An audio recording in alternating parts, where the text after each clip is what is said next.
Well, hey everybody, welcome back to the Open Tabs podcast. We had to change the name because apparently the other name that will not be said again was already taken, which is weird and also kind of sad. But we came up with the Open Tabs podcast because Billy and I are both in tech and we love technology, sort of. We need to love technology. We have to love technology. We don't have a choice. And we always spend a lot of time in a lot of different tabs every day. So it sounded like a good fit for us. So welcome back. My name's Joe. This is My name is Billy. yeah, and we are here to talk about all kinds of things. Today we're going to start off with a few open tabs we've got in our brains today. So uh, I I don't know, Billy. Have you watched any of the Olympics this year? I haven't watched any this year, believe it or not, and I usually prefer the Winter Olympics over the Summer Olympics. So I need to get with it. Yeah, well, so you can definitely watch the replays. It's almost over now, Mm. but you can watch the replays. It's been a big year for the U.S. Some pretty big accomplishments. I think they took the gold in curling. What is it about curling that makes it so? I don't know. It's like it's an addictive thing to watch. Have you watched much curling? So i- if you are going to ask me my favorite Olympic sport in the Winter Olympics, by far it's curling. I know, So right? yes, Everybody loves it. What is it about curling that makes it so enjoyable? I still don't have an answer to it. I still don't have an answer to it, but I was drawn into it because it's so different and bizarre, and how is this even a thing? And then, maybe 2 Olympics ago, 8 years ago, whatever it is, I said I'm going to read about it, at least figure out what the rules are, and it's really fascinating. It's really, I don't know. I love watching it. It's it's kind of the mix between, it's not so boring because there's nothing going on, and it's not crazy that I can't keep up, so much action. It's just right in the middle. I love it. I kind of feel like it would be a good husband and wife sport because you've got the usually there's one person who's like kind of the that whatever that role is, just kind of the pushing the vacuum role, The but they're doing it, sweeper. Yeah. and then you've got the sweeper in front of the vacuum. And I feel like I've been in that situation before where I'm trying to sweep or vacuum, and somebody's trying to, I feel like I've had that situation before where I'm mopping. It's like you're mopping and you're vacuuming at the same time, or like you're mopping in front of your Roomba. That's really what it makes me think of.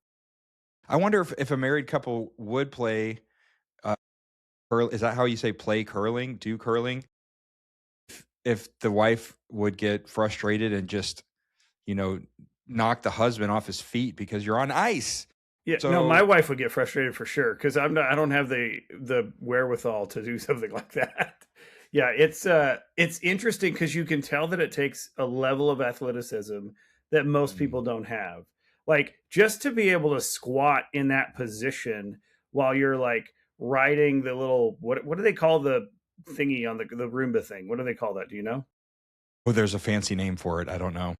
I don't know, but just the act of trying to like ride that little Roomba thing, and I mean, your body's in a position that even figure skaters don't get into for that long. You know what I mean?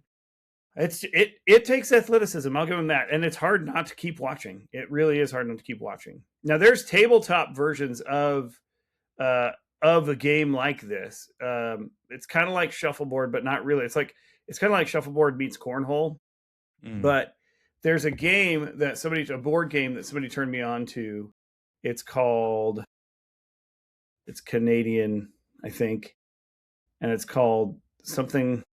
Now I can't remember, but it's kind of like this, where you have a little puck or like a little, I don't know, and you hit it and you're trying to get it into a section, and then other people. It's a four-person game. Other people come in and they try and knock yours out of the section and get theirs into the section. It's a lot of fun.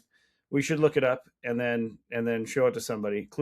I want to say like Klubenfelder or something, but that doesn't sound right. I don't know what it's called. But it reminds me of that, but an adult version. And I don't know what it is, but I can't stop watching it. I do love watching it. Uh, and it's a man thing. I think guys like watching it more.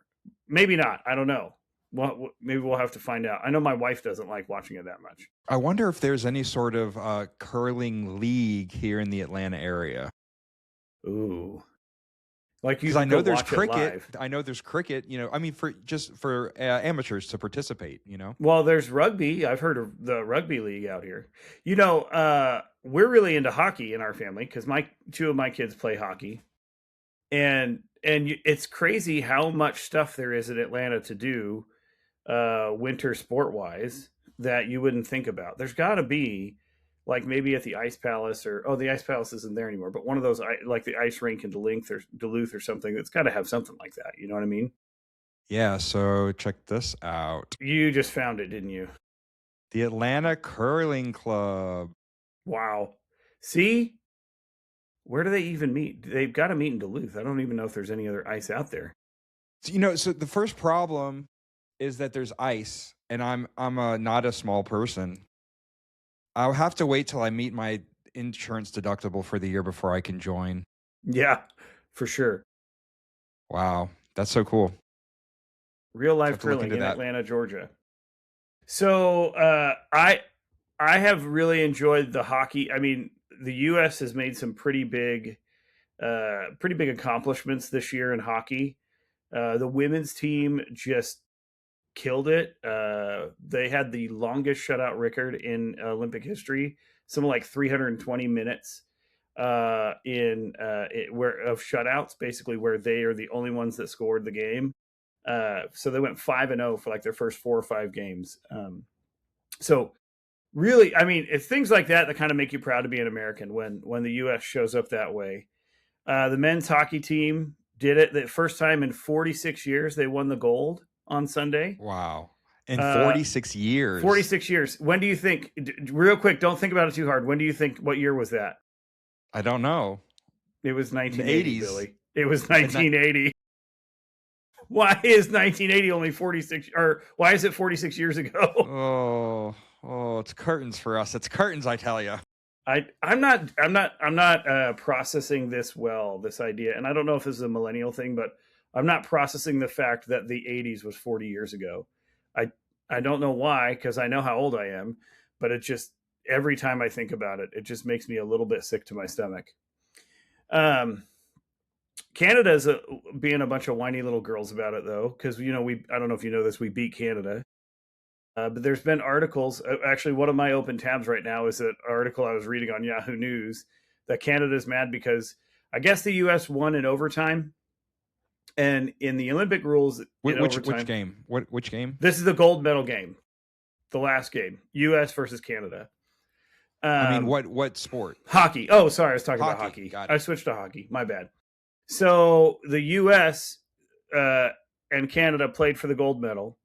The Canada just could not pull out a win in the regular game, so they went into overtime. And in overtime, the Olympic rules is that they have to play 3-on-3 for that first overtime period. And apparently Canada does not do well with 3-on-3. I don't know, because all of the Canadians were just so upset that they played 3-on-3 for the last period. And I'm like, what? It's the same. Like, we had 3 people too, like, I don't know what the problem is. But they're not happy. They think we stole the game from them somehow. I don't know. But I have to say, Canada, shut your mouth, because you've won the gold medal in hockey like 10 times in the last 40 years. Not really, maybe 6, but still, like, come on, just let it be. You can lose one time; it's not that big of a deal. What sport, Joe, would you get a gold medal in? If you could, if you could. If I, like, realistically, could I get a gold medal in anything? No. I mean, if you went for it, and you knew you could win the gold in something, like, what would your sport be?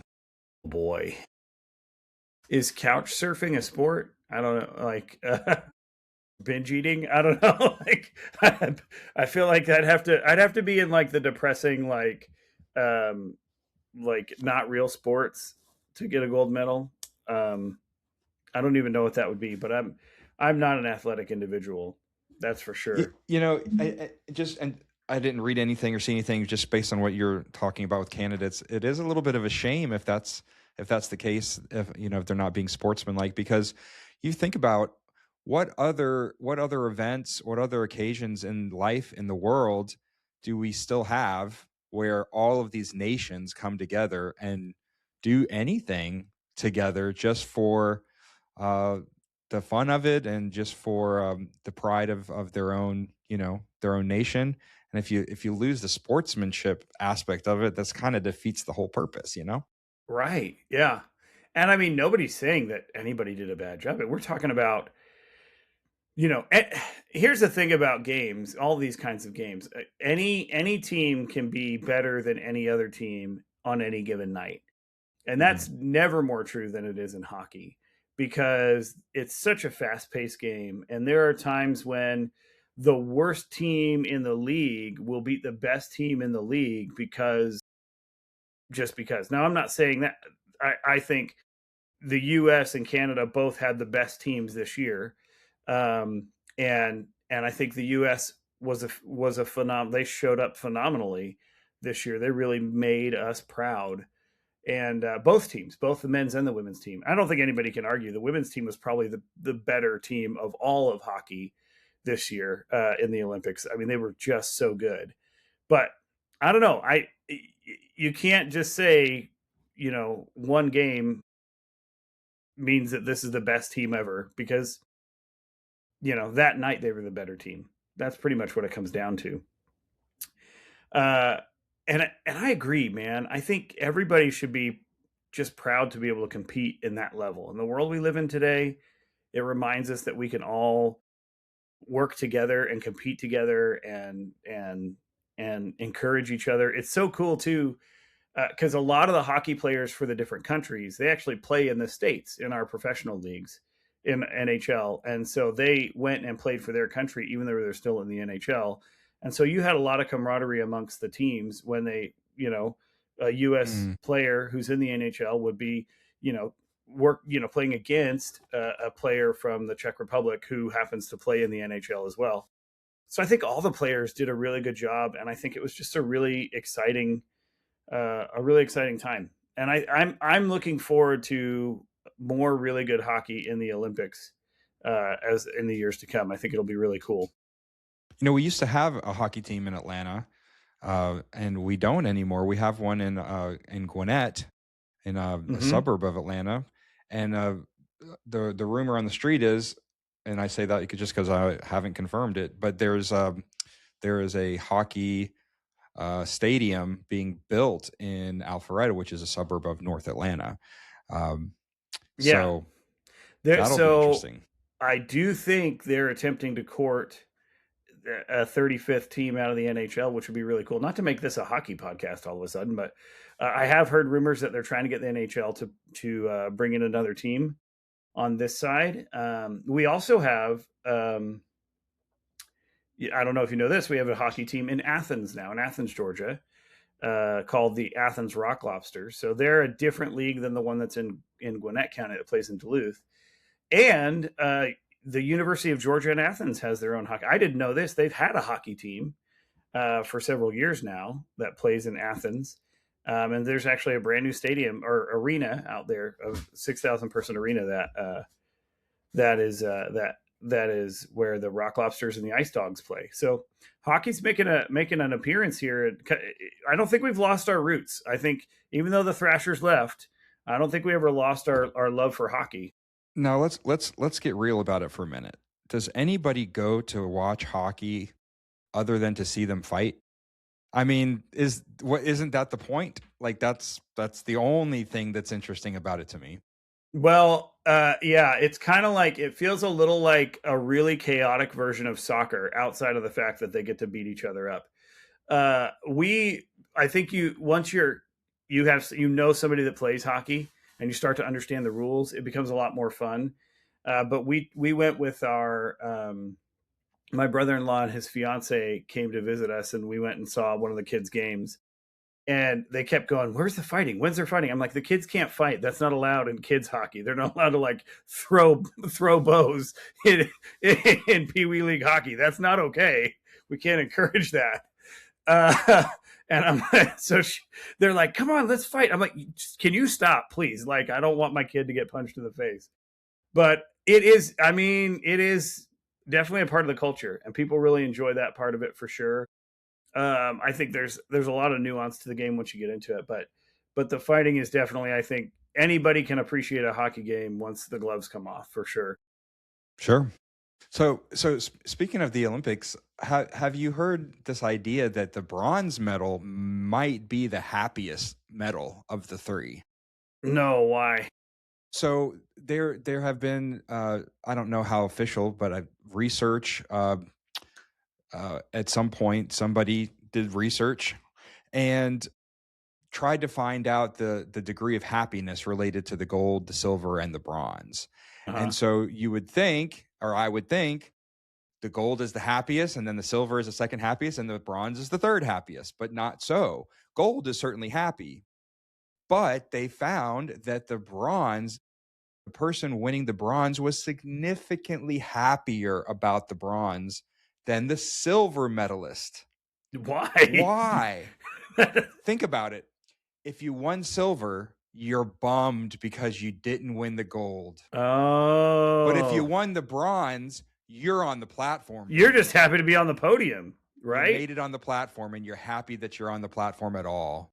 Yeah. Isn't that interesting? Yeah, I think, yeah, that is interesting. I would have been real disappointed though. I think, like, as a spectator, obviously I'm proud of, I'm not doing it. I'm not going to have a podium finish at the Olympics, but I think there's several people who would probably be real disappointed if, I don't know, maybe you're right. I think silver is probably the worst medal to get. Because there were a whole lot of figure skaters who got silver and were just really upset about it, for sure. Especially some of these sports where the difference between a gold and a silver is so close. Yeah. So close. Like the way you land on the ice, or like 6 inches, or who knows what. That's crazy. Oh, man.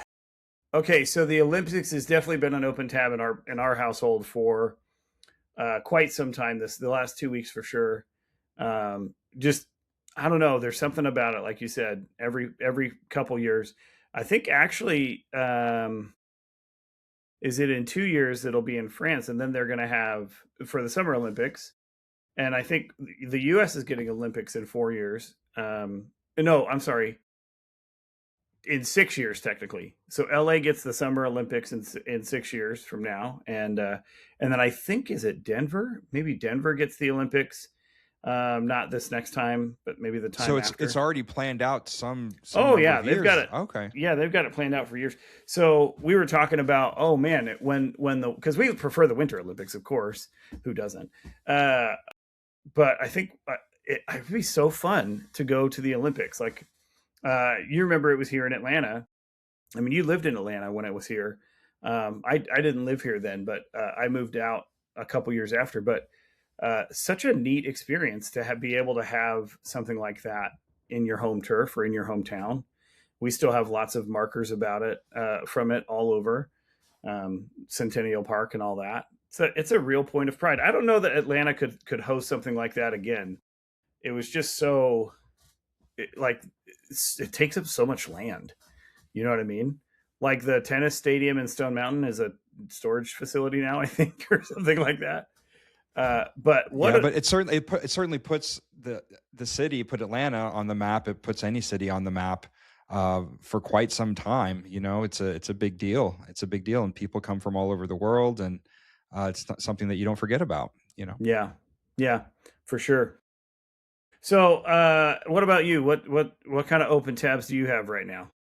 I've got so many open tabs going on with my day job, with my personal life. There's a lot going on. There's a lot going on. I have my manager, who I've worked for since 2006, has told me for years that I suffer from analysis paralysis. And so that's where I will analyze and consider and plan and notate, and then never get off the ground with whatever the the project is or the task is. So yep, it's always a battle. And then I'll have super productive uh periods of time, and then the other extreme, and just dead, just can't figure out what's going on, nothing. And it's just up and down, up, and it's very rarely like even keel in the middle. So super productive or completely dead in the water, one or the other. Yeah. Yeah, I feel that. What's an example of something you've analyzed or been paralyzed in the analyzing of recently? I with my day job, with I do sometimes training videos, which is fun. It's kind of in this ballpark of video editing, and perhaps the video only needs to be 60 seconds long. How to do a particular task in our software, and you would think that I'm going for a feature length film, like storyboarding and blog, and all I need to do is share a screen and go, here's how to do such and such, click, click, click, and it could be, and that would be it, that would be fine. And I'll be, up to my ears and all kind of stuff, and that type of thing. So Yeah, I feel you. I feel you. I used to produce training videos. Oddly enough, we have like very similar backgrounds. So I used to mm, produce training videos, and I had some pretty high quality, like kind of over the top. Definitely, probably. I mean, I think a good investment for the company when I did it, because I mm, think they lasted a really long time and people really engaged with them. But as I look back on it now, I'm like, man, that was a whole lot of effort. And I have no idea how I mustered the effort to complete that task. And if I could ever muster it again is the key. I mean, I had ones where I was like dressed up and acting on camera, like to demonstrate how to use our software in the field. I was like dressed up as the character.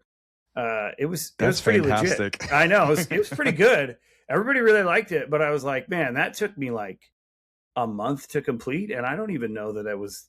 I don't. Was it worth that? Should I have just like put my phone screen on my computer and just talked through it? I don't know. You know what I mean? How about as it relates to researching or analyzing something that you'll purchase? Well, Do you yeah. ever dive into the reviews on something that's not even that expensive and just spend way too much time trying to research some specific little thing with all the reviews? Man, all the time. Like, I don't know if it's the world we live in or who we are, like the age we are. I don't know, but like, I swear, like this, I have like this little dongle that I plug into my computer. Do you know how long and how many of these I looked at? Like, I, I mean, so many. Like, this cost me $13.95, and I'm like, I researched it like I was trying to buy my wife a diamond tennis bracelet or something. Like it was crazy how long it took me to figure out. Oh, this is the one I wanted. And you know what? It's great. But I bet any of them are like this. I bet I Right. could buy any one and it'd be about the same. That But is yeah, hilarious. What I find is that I'm backwards.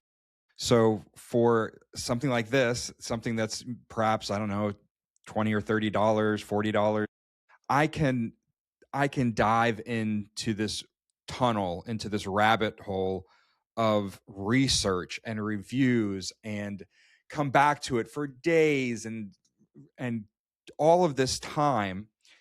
And then the big dollar item that would benefit from such research and reviews, I go 5 minutes, decision made. It's completely backwards. And I'll give you an example. Last year, and I like to travel. That's one of the things about being a single bachelor, is I can just hmm go. Hey, yeah. hey. And I was looking. I wasn't even looking at the map of Europe for the purpose of travel. It was for something unrelated, like something in the news. I don't know. And I was looking at the map of Europe, and I noticed the Baltic states: hmm Estonia, Lithuania, Latvia, and I thought to myself, I don't know a thing about these three countries. I know they're in the EU, but I couldn't tell you what language they speak. I don't know a thing about them, which is weird because I know I'm pretty good with geography because I like to travel. And I said, I wonder, I'm curious, how much would a plane ticket cost? And I pulled it up, and it wasn't too expensive from Atlanta to Latvia. And in 5 minutes or less, I clicked it and I booked it for 2.5 weeks Oh my later gosh. in the year, in mid-October. This is like in May of last year. And right after that, I just found an Airbnb and said, oh, that looks nice. Click that, booked that, and paid for that, and forgot about it. And intentionally didn't do any research because I think I'm Mr. Spontaneous. But let's get real Mm-hmm. for a minute. Maybe not so much spontaneous, maybe more like impulsive and reckless. Okay. And so here's how that turned out. Fast forward to mid-October, 3 days before my flight, I have not done a thing. I haven't read. I haven't researched. I'm thinking it's in the EU. I know I can just show up. And that's what I have a place to stay. I'm just going to show up. And I pull it up and I'm thinking, I think I might, when I get there, I might rent a motorcycle and cruise around. It should be pretty cheap in that, part of Europe.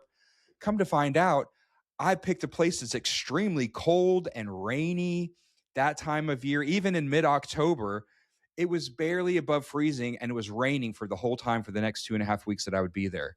And I thought, okay, Wow. well, and I'm looking again at the map. I'm like, it is really close to like, the Netherlands and Norway. It was pretty far north. Okay, all right. So I'm I'll go and it'll be cold and rainy, but that's okay. And I'm looking at the prices. I'm like, it should be really cheap. I'm looking at prices of restaurants and things. It's way more expensive than Atlanta, in the capital city there in the Wow. tourist area. And so, long story short, I ended up canceling the trip and losing the money because it's the most beautiful time of year in Atlanta. And here Right. I'm going to leave the most beautiful time in Atlanta to go to I'm sure a lovely place, but a cold, rainy, Yeah. expensive place that was supposed to be a relatively inexpensive, laid back motorcycle in the countryside thing. That is because I did zero research. I'll do hours and hours on a computer mouse, but 2.5 weeks in another country, 5 minutes, click, and that's it. And so, you would think lesson learned, but still it continues to be backwards. And I maximize on the little things. So I get it. I think it has to do with like that. I don't know, kind of like the emotional connection, right? Um, is I I'm not emotionally connected to this thing, right? But I'm emotionally connected to a cruise to the Bahamas. I'm emotionally connected to the car I drive every day, and so I think which is weird.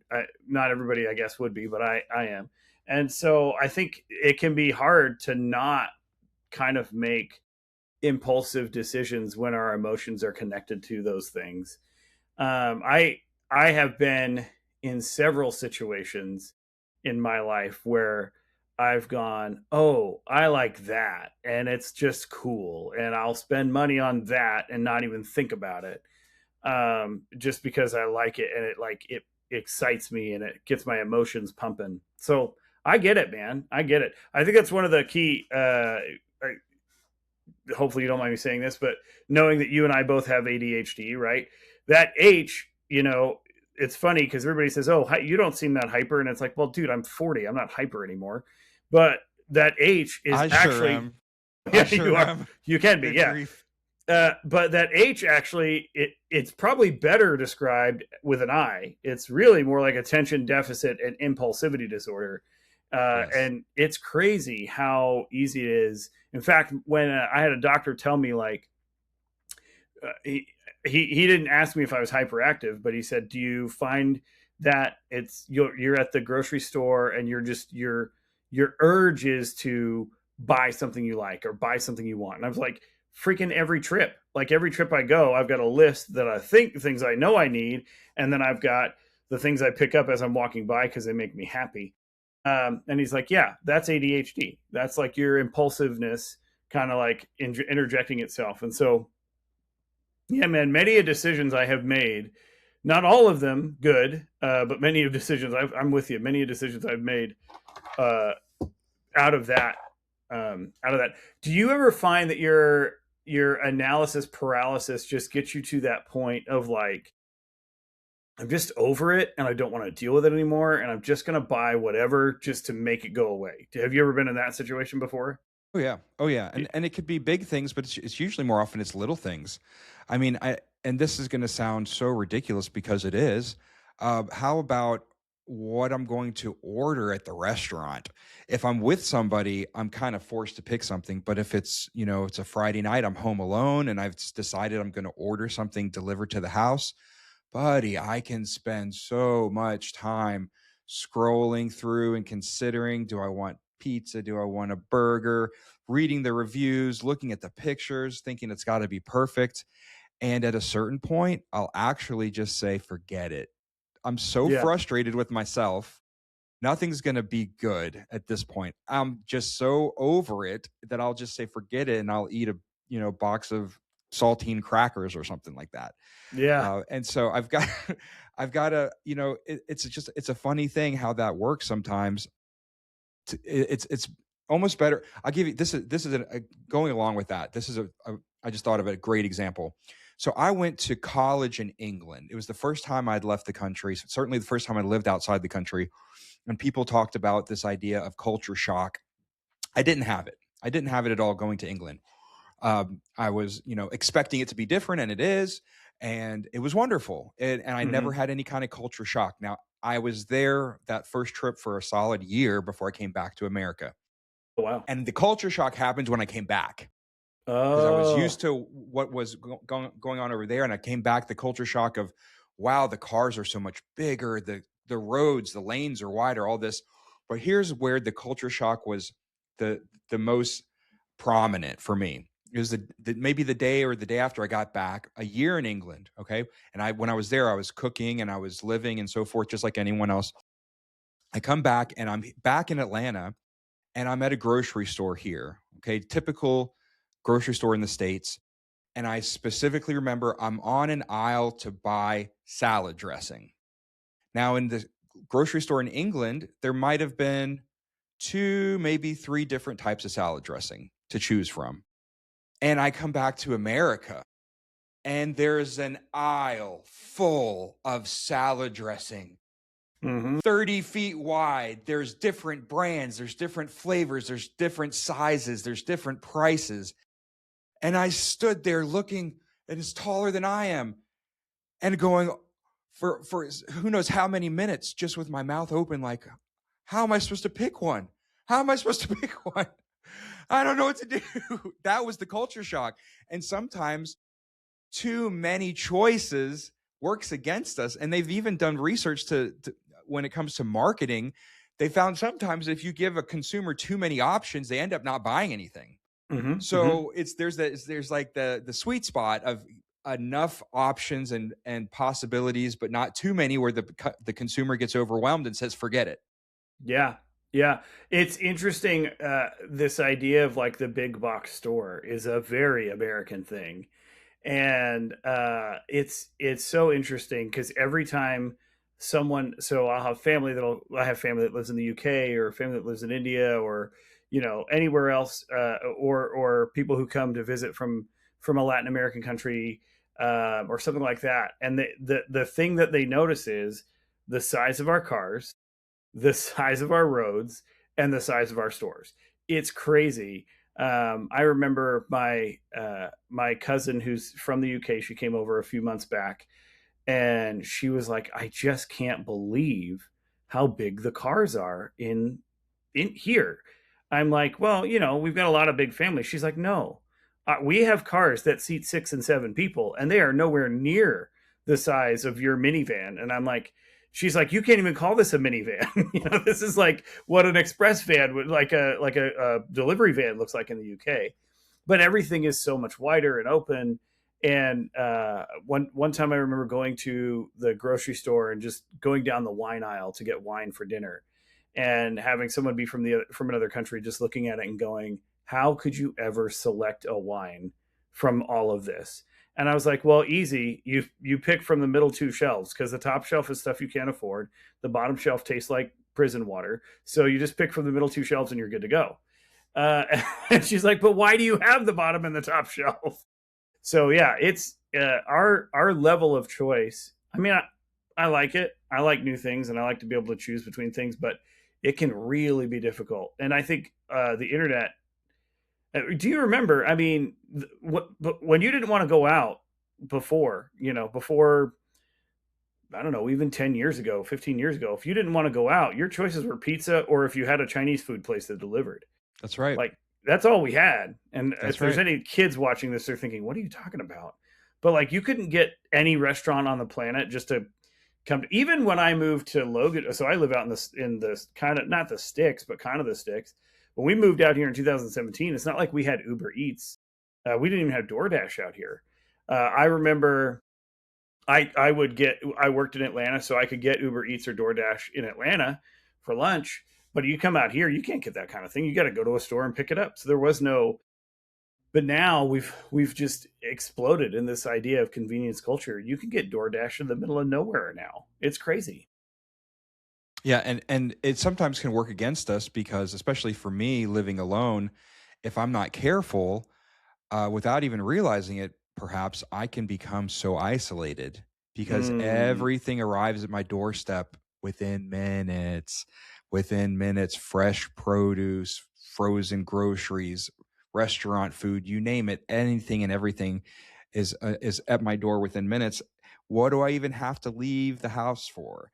And the problem is, the answer is nothing other than community, friendship, having some interactions face to face with people, and that's something that you can't substitute. You can't replace that. It's interesting. I don't know how I got signed up for this or why the algorithm does this to me, but I often get ads for new homes, like housing plans. I've never even thought about building a house before, but this is what happens when you're 40 and they find out you own a house. They start to send you like ads for new homes, right?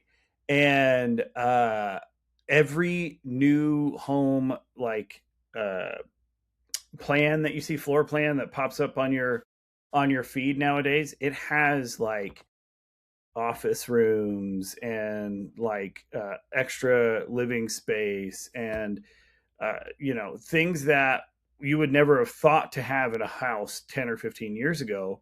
But it's Mm-hmm. all stuff to keep people, like, to feed this thing where people just don't want to leave their home anymore, right? So if I can work from home and I can order my groceries at home and I can just exist without leaving my little bubble, then I'm safe and my family is safe and I don't have to, go out on the road or use gas or whatever. And our society is changing this way quite significantly. Even like kids and licenses, like the number of kids that will wait to get a driver's license until they're 16 or 17 or 18 years old now versus getting your license. When I was a kid, like, I wanted my permit when I was 15. I wanted my license on my 16th birthday, right? Kids don't even want to drive anymore. I've got one kid that likes driving. I've got another kid that could care less if she had to drive ever. It's so true. I was the same exact way. On my 15th birthday, I was half an hour early to the office to get my learner's license, so that not only was it my birthday, I was the first in line. I've been waiting my whole life for that. And Mm-hmm. Mm-hmm. now it's just a take it or leave it thing. I was hanging out with my buddy today, shout out Dylan, 22 years old, hasn't ever learned to drive, sometimes considers maybe I should learn, and I ought to learn to drive one of these days. But you don't have to anymore. You've got ride share, you've got all these other things, and it's just changed so dramatically for me that it was the ticket to freedom. It Mm-hmm. didn't Mm-hmm. matter how ugly and run down that first car was. It was a thing of beauty because it was Mm-hmm. my ticket to freedom, and off I went. If you have a picture of your first car, I think you should put it up. See if you can find a picture of the Volvo. I have Uh, a corner of it. There's not a full picture that exists, but I have a I corner might of it have a that full I'll pull picture in up. my recesses that I'll have to show one day. But yeah, it was again, yeah, we didn't care what our cars looked like. We just wanted a car to drive, wanted to be able to get somewhere. And But I will say, so I don't know if it's a guy girl thing, but my son definitely is a driver. Mm. He went and took his permit test on his birthday. He intends to get his license on, for him, he has to wait 2 days after his birthday because the day after his birthday is always a holiday. But he really loves to drive, and he's excited about it. He enjoys it. But I will say, kids won't just drive anything anymore. That like mindset of like, yeah, I'll drive whatever. I don't care. I don't care if the tires are bald or if Yeah, the shoot. paint is Even if, peeling. yeah, we drive anything. Something was better than walking, Yeah, you know? I have a. It's not that old. Well, it is old. It's a 20-year-old. I have a 20-year-old van, and it has this weird little quirk where when you go, and we used to love the quirks, but you go to put your seatbelt on, and you've got to like push the button in a little bit to get it to click Mm. in, and that is the reason that my daughter doesn't want to drive that car.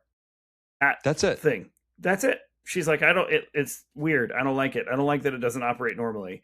And I'm like, it operates fine. The belt doesn't come out or anything. Like you're fine. You can.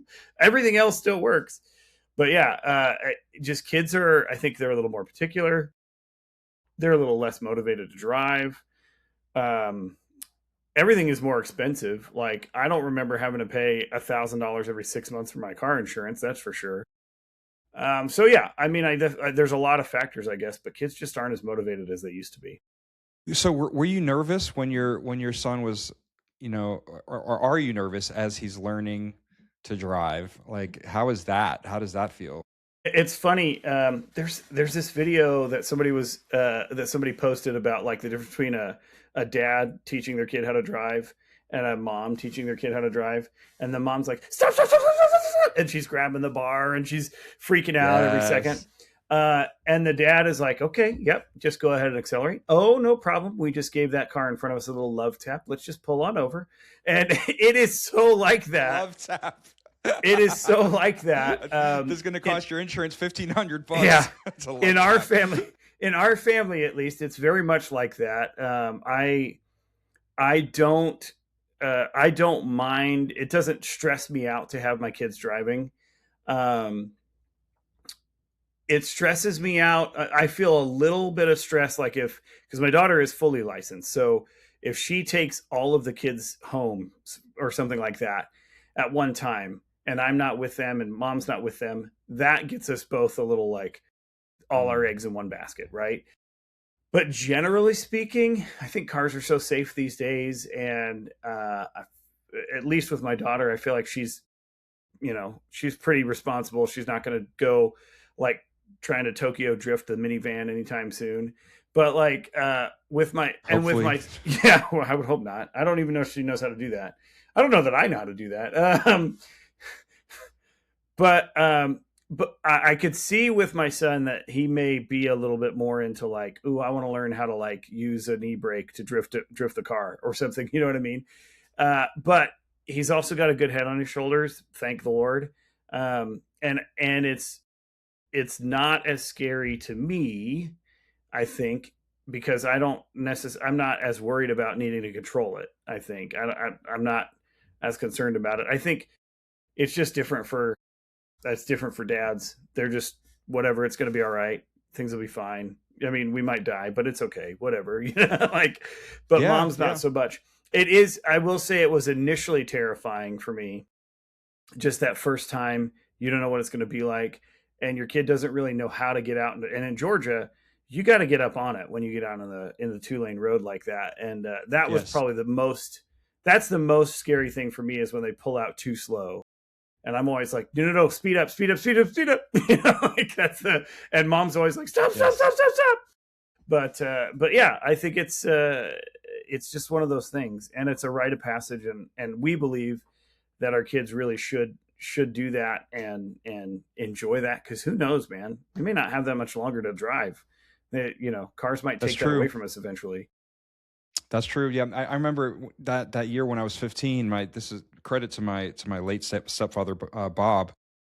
he stood up to my mother and said, "We're not going to use the driving this year that he's 15. We're not going to use it as punishment. We're not going to take it away from him because he needs to learn with us before we cut him loose in a year." And thankfully, I think that was wise. And so he took it seriously. My mother, she just couldn't. She would. I mean, before we're out of the neighborhood, she is stomping a hole through the floorboard, like looking for a break, grabbing the wheel. And so, so my stepdad, he took it seriously to teach me, and I'm thankful for that.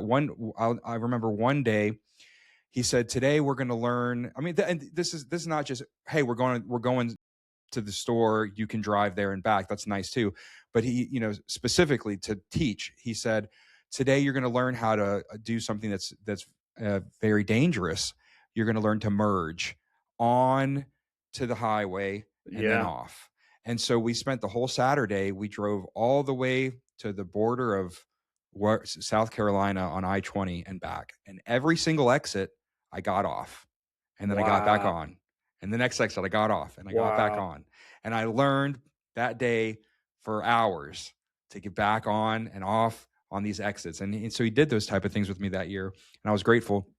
The first car, and I'll show a picture here in a second. The first car I got is a funny thing.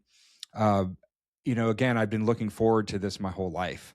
And so whatever this car looked like, bald tires, rusted, it wouldn't matter. This is going from being a boy to being a man is my first car. And so there I was sleeping Saturday morning at my mother's house, and I was in a rough spot in my life. I was 16, and our youth pastor, Jeff, came over.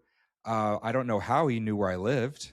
I guess he could look it up. He'd never been to the house or anything like that. And he didn't ask permission. He didn't tell anybody. He just showed up. Sorry. He showed. Go ahead. Nobody noticed. So he showed up as his style, and my mother let him in. And so I'm asleep and I wake up to this tall man looking down on me saying, "Billy, wake up." And I'm like, "Jeff, what are you doing here?" He's like, "You need a job. Get up, get dressed. We're going to get you a job." I'm like, "All right." So he takes me in his car and he says, "I'm not taking you home until you get a job. We're going to go place to place to place. If they tell you to get an application and fill it out, say no. You want to speak to the manager, you want to interview on the spot, and that's all there is to it. And then if they say no, we'll go to the next place until you have somebody that says you're hired, you start on a certain day. We're going to keep going until we find a job." I'm like, okay. And we did. And it took a while, and and I got hired on the spot eventually at a grocery store to bag groceries part-time. And so, hey, Yahoo. So now we're driving back to my mother's house, and we're in his car, which is this old beat up 1982 Volvo station wagon, stick shift. And he asked me, "Billy, do you know how to drive stick?" And I said, "Yeah, of course." And he said, "Prove it." So he pulls over. He says, "Let's swap." And we swap seats. And I'm 16 at this point, so I have my own license, but I don't have my own car yet. And so we swap seats, and he says, "Drive the rest of the way back to your house." And I did just fine because I knew how to drive stick. My father taught me. And we get back to my mother's house, and I'm just thinking, this is cool that I got the job. I'm starting a job next week, my part-time job. And we're in the driveway, and he says, "All right, here's the deal. You need a car to get to your new job. So I'm going to sell you this car for $800. By the way, there's no questions. There's no there's no back and forth. Right. There's no smile. Just telling me this is the way it is. I'm selling you my car for $800. You're going to pay me $50 a week, starting with your first paycheck that you get. And you better pay me every week, $50 a week until you pay me that $800. And let's go inside." He hands me the keys. He's like, "That's your, here's your first car." Like, no thing. "Here's your first car. Here's your keys. And let's go inside. I need to call my wife and let her know that I just, got rid of our car and she needs to come pick me up." And so that's how I got this first car. What a machine. This is it. This is the 1982 Volvo station wagon, and that's me standing out next to it. Now, that was wonderful enough, but a short time later, Please tell the me you same have guy, it. Please tell me you Jeff, have it. says, so the story goes, he wants to tie-dye the church bus. And the senior pastor, in not so many words, says, "You're out of your mind. Yeah, That no. thing sits in our parking lot. We're not going to tie-dye the freaking bus. You're ridiculous. There's no way." And so Jeff wouldn't let up. He kept saying, come on, it's going to look good. Not spray paint. It's going to look good quality. Da, da, da. And so the pastor, thinking this is going to shut him up, tells Jeff, tell you what, you go find a car and you tie-dye the car so I can see what this quality tie-dye job is, and then we'll talk about it. Thinking that's going to, so Jeff goes, no problem, and comes to me again, no question. He says, Billy, we're going to tie-dye your car on Saturday. I said, okay. So they did. And I don't have a full picture of it, but the only picture I have, you can see the corner of it. There it was incredible. For anybody listening to this, it was a thing of beauty. It was amazing. I loved it so much. So many fond memories in that tie-dye car. It was the coolest thing ever. And what's funny is, I mean, it ended up being parked at the church 4 or 5 times a week anyway, because you were always over there. So, well, and here's the thing. Once we did it, Jeff goes back to that same pastor at the church and says, all right, come look.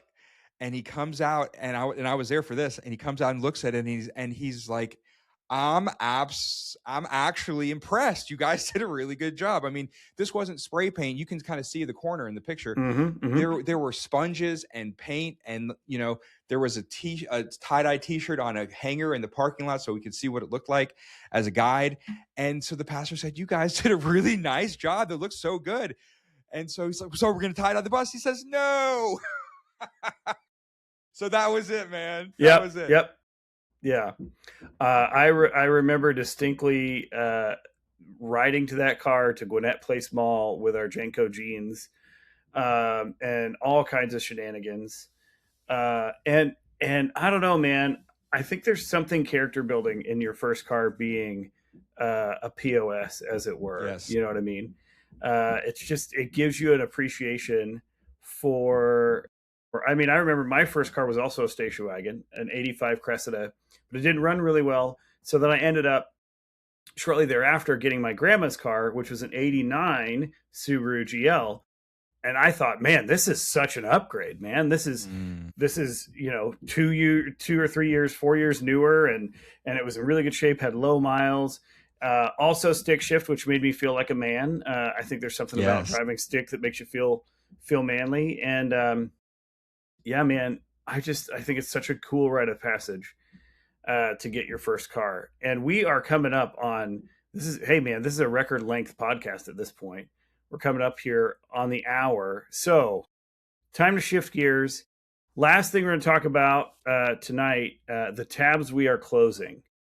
So anything that you are closing the door on in your life, Billy? This is a tricky one. I've been wanting to do some volunteer work with this one particular nonprofit, and I've been kind of inadvertently leading them on and dragging things out because I am absolutely slammed. My schedule is full, and I hate saying no. And I think I'm going to have to officially say I can't right now because I'm spread too thin. I can't do it right. So you've got to say no sometimes. You got to say no sometimes so you can say yes to the right things. So that's a hard one. That's hard in my heart because I've even until this moment I'm still up in the air. But at this point I've got to say no. I've got a full schedule, full book. So that's going to have to get a close for now and revisit later. Yeah, I think those are the kinds of things where it's so hard to not want to do all of the things that are good, that are things that make you feel good, things that are effectively good. But good and good for you can be totally different things in the moment, right? Yes. And so I do think, I mean, I commend you for that, because saying no to a good thing is always difficult. It's always a hard sell to your own psyche, because you feel there's all that guilt and negative feelings that you feel about yourself when you can't pull it off. So I commend you for that. That's hard. Yeah. I'll tell you one other, and then I want to hear yours. Yeah. The other one I want to close again is I want to close the tab of comparing myself to everyone else. I want to close the tab of comparing myself to everyone else. And I've been bad about it lately. I've been real bad about it lately. And it's so hard to, I look at someone and say, well, you're the similar age perhaps, and you're married with kids and a family, or you're this where in your career, in your life, or whatever. And the comparison game, it is one that is got nothing but losers. So I'm closing the tab right now on comparing myself to everyone else tab. I love it. That's I struggle with that one. Probably the other way though, because I'm the kind of person that likes to look at myself in the best light possible. So I'm always comparing myself, like if I don't want to do the dishes at night, I compare myself to the dads that don't have to do any dishes. And I'm always like, those dads don't even do dishes. Okay, they don't even do them. Their wife and their kids do the dishes. They do nothing around the house, right? Of course, that's silly. Of course, they probably do stuff, but that's kind of I always do it the other way. So that's what I need to close my tab on is I think trying to make myself look better by putting that sounds terrible, but you know what I mean? Comparing myself to other situations and other families, other types of people, or people who operate differently, or families that operate differently. I think we can easily compare ourselves either way, right? Saying, oh, we're not good enough, or at least we're not that guy, right? And neither of those are good. We just got to be who we are, right? I think the other thing, if we're comparing to anyone, it's the version of ourselves from yesterday. Yeah. Right. Or last month or last year. If there's any competition, that's just, am I improving? Am I growing in the direction that I want to grow in? And so am I a better version, or am I backsliding? Do I need to shore it up? Nobody else, just me. And that's a good thing to do, perhaps. I think I got to close the tab on TV shows. Now is the time when shows come back on, and the whatever the show is, it'll hit, and if it's an internet show, then it hits all the episodes at one time. Man, I can lose myself in some TV shows. There's a lot of good shows out there, and I think I need to close the tab on watching the TV shows late into the night. That's my area. Literally close the tab on watching TV shows in the middle of the night. You watch those reality shows about housewives, don't you? I know you. Yeah, do. I do. Yeah. No. I've been really into The Lincoln Lawyer, and I just found out the new season dropped 3 days ago, and I'm almost done with it. So I'll probably finish that and then close the tabs, to be honest. I'll start my diet tomorrow. Yeah. I need the moderation of network television, right? You remember network television, you had to wait a week for a show to show up. Right. But now with these internet series, man, all 10 episodes right there at your fingertips. How am I not just going to... And then I justify it like, I'll just power through and I'll be done in 3 nights. And then I'm good. You know what I mean? It's more 3 hours after all. What's 3 hours a night? I'm going to spend that 10 hours anyway. So yeah, that's me. I got to close the tab on watching too much. But this has been amazing, Billy. It's been a lot of fun. Thanks for hosting again. And we will. What are we going to do this Monday nights? Is it going to be our new thing? That's it. You got it. All right, man. Well, stay tuned for next week's Open Tabs podcast on Monday night. Sounds good. Bye, everybody.